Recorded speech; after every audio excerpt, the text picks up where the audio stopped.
एक लड़के को बस एक ड्रैगनफ्लाई ने काटा था, लेकिन अगले ही पल उसकी उंगली पर अचानक नुकीले कांटे निकल आए। घबरा कर उसने फौरन हाथ धोने की कोशिश की, लेकिन जैसे ही उसने हाथ वॉश बेसिन पर रखा, दोनों हथेलियां उसमें चिपक गईं। अब वो पूरी ताकत से हाथ निकालने की कोशिश करने लगा और झटके में पूरा वॉश बेसिन ही उखाड़ लिया। पीछे खड़े स्कूल के दबंग को सीधा पीछे से जोरदार टक्कर लग गई, जैसे कोई सिर की मालिश कर दी हो। दबंग गुस्से से लाल हो गया और उठा कि अब तो इस लड़के को सबक सिखाना ही पड़ेगा। लेकिन जैसे ही उसने जोरदार पंच मारा, लड़के ने उसे बड़ी आसानी से चकमा दे दिया। तभी उसे समझ आया शायद उसके अंदर कुछ स्पेशल पावर्स आ गई हैं। फिर क्या था, वो एक सुनसान गली में पहुंचा और दीवार पर चढ़ने की कोशिश की। और चौंकाने वाली बात यह थी कि वो सच में दीवार से चिपक पा रहा था।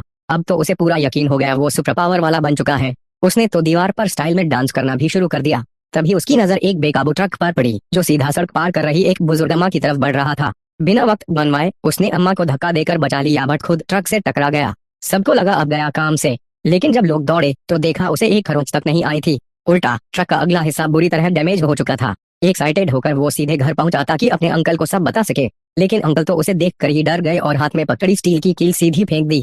लड़के ने उसे हवा में ही पकड़ लिया। अब अंकल की आंखें फटी की फटी रह गईं। उन्होंने पूछा, ये कैसे किया? लड़के ने कंधे उचका कर कहा, अरे कुछ खास नहीं, कोई भी कर सकता है, लेकिन अंकल इतनी आसानी से मारने वाले नहीं थे। उन्होंने फौरन एक भारी चाकू उठाया और उसके पेट की तरफ बढ़ा दिया, जैसे अब वो टेस्ट करके ही मानेंगे कि उसके पास